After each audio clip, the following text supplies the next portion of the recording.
commended the second time.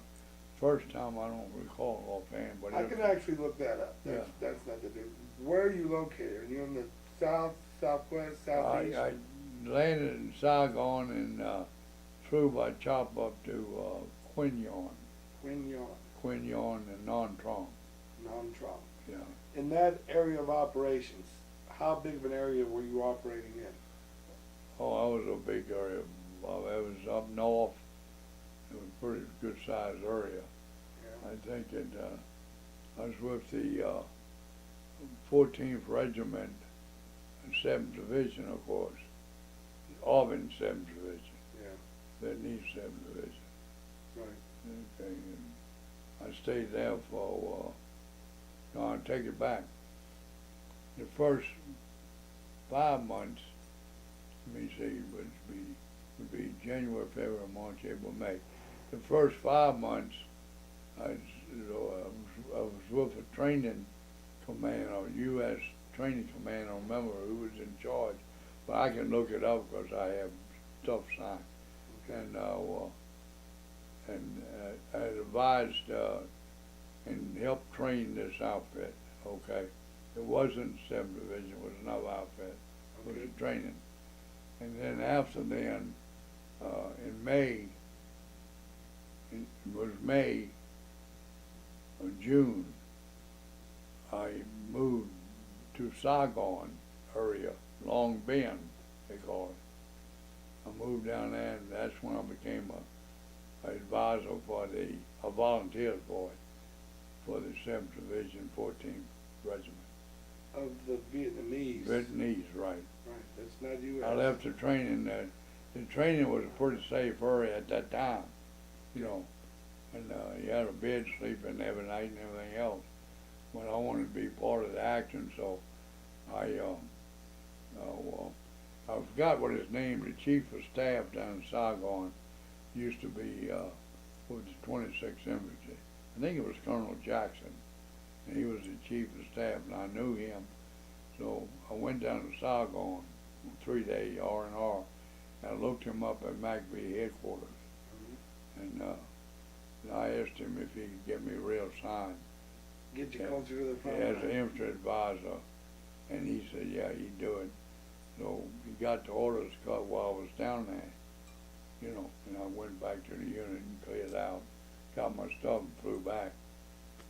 Because the Lieutenant Colonel commanded it, you know, told me, I remember his words. He says, "You're going to regret this, Sergeant." He says, "because you got food here and place to sleep and comfort." Right. He said, he says, "You'll wish you was back here."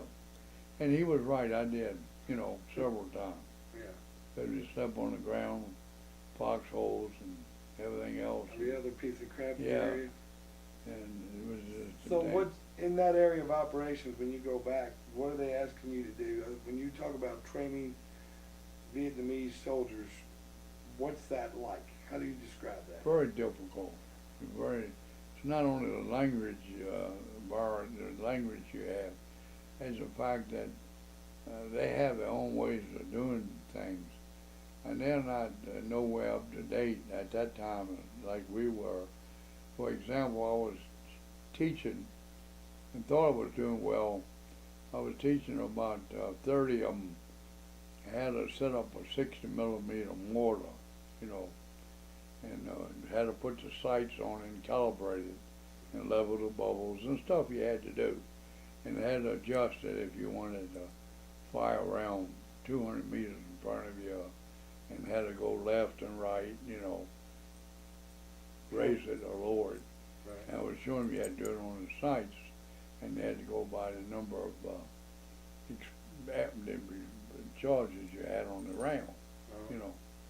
And when I thought I was doing pretty well, and was ready, and you had a little FDC, Fire Direction Center, so I had some makeshift fire missions in front of us, you know.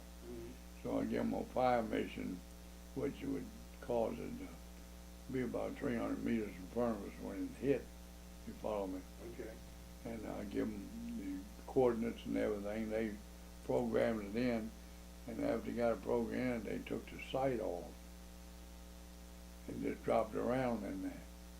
You know, with no sight hooked to it.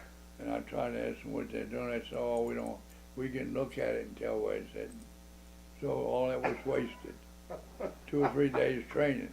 You know, so they could never convince them to use the sights.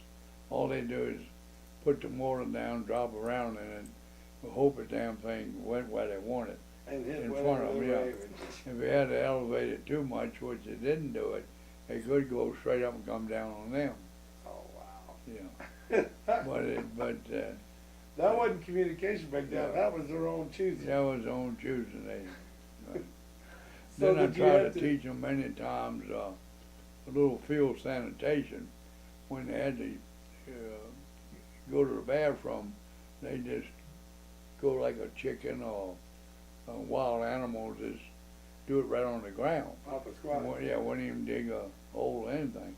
So I tried to get them to we issued them trenching tools, through shovels, and told them how to dig a place, you know, and for sanitation, and of course bury it, you know, Right. and told them they should go away from the area that they're eating and sleeping in when we was in the field.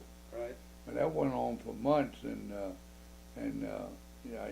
I got me a hammock, a jungle hammock, and I had it tied to 2 trees, and of course, when we stopped for that night, we was on a patrol, so we stopped that night to set up a perimeter, and well, I guess, and the next morning I got up and stepped around.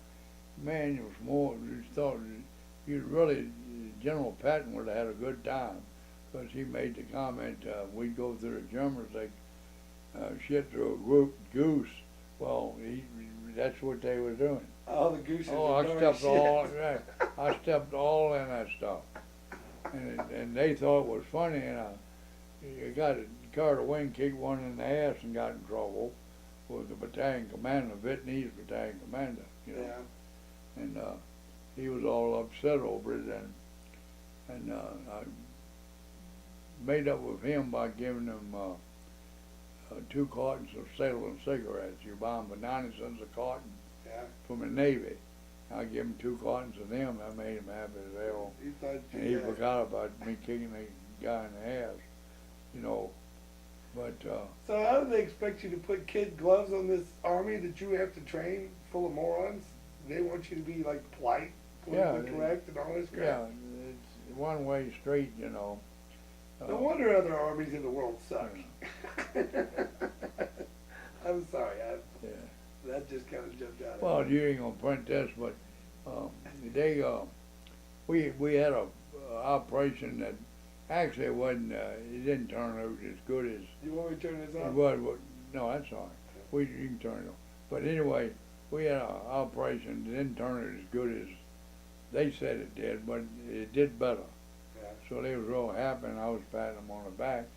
So they decided that they was gonna have a dinner, you know. So they had the battalion commander and the staff there, and me, and I had an American captain with me as an advisor also. Yeah. So we were there, and the first thing they brought out was to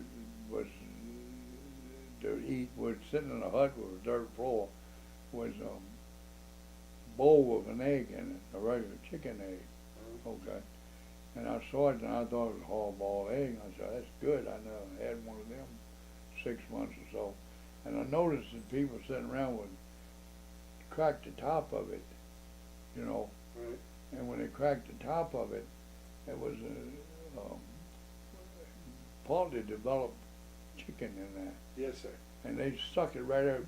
Yes, sir. And man, they liked that damn thing. And they kept looking at me, and I wasn't about to do that. This will make your I day. didn't do it. This will make your day. Randy's mother, down in Columbia area, Kentucky, she hooked up with a guy. She raises chickens, and she gets a lot of Yeah. farm fresh eggs. She found a Asian restaurant owner that said he wanted eggs from her, but he wanted to make sure that these eggs were at least 30 days old or 2 weeks Yeah. old, just for Stop. that purpose. When they attacked, and that made me sick as hell, you know. So then they brought the rice and stuff out, and of course I didn't eat the egg. Right. And you know, and I think I upset them by not eating it. I'm about to do it. I'd do anything to get them to respect it, you know, and learn some stuff. But I wasn't going to eat a half-born chicken. You follow me? No way. Gotta have lines, man. Yeah, no way. So anyway, they wanted everybody to make a toast, you know. By that time, I was completely carried away with the chicken, and the damn rice was stinking and everything, you know. I ate some of that. So The smell of urine and poop from outside. So they told me, you know, we had a little wine or something in a glass. Everybody wanted to make a toast, so you had to do something, you know.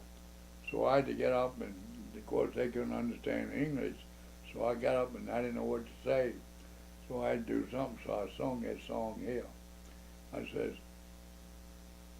back your ass up against the wall, here I come, balls and all. I'll get the chariot, you get the ass. And we toasted that. They all clapped, and that's so helped me. I go to church there, and they didn't know what I said. I had to say something. That's the only thing coming to my mind. And that's what I said right there. That kind of built a tradition, though, right? Because you wouldn't celebrate until after something got completed. Yeah, that's exactly what I did. And of course, that ended that meal, and I don't know who got my egg. I guess they fight over it. Oh, I'm sure they did. Yeah. I'm sorry. That was classic. That's classic. That's true. So, on the training part with these guys, did you ever have to, like, put them in marching detail, go out and march them like you would your boys back home? No, we didn't. As far as marching and saluting and military courtesy, that's left up to them. What we try to teach them is how to fight in combat, how to use the weapons, how to fire maneuver, you know, how to dig a foxhole. So you're running basically just classes all the time? All the time. That's when I first went there. You never had an opportunity to instill kind of that U.S. military discipline like you're familiar with? No, that was left up to them, you know. Do you know You had to be very particular, you know. Do you know what their parameters were for any of that? Say what? Do you know what the Vietnamese parameters were for discipline and marching, so on and so forth? Oh yeah, they have discipline, military justice, if you want to call it that. It's for stronger than ours. Because held it back in, none of them would even think about just paying an order from a Vietnamese, you know, superior. None of them would. What kind of retributions if they happened to cross them? Lord knows they'd get their butt kicked and probably end up getting shot or something, you know.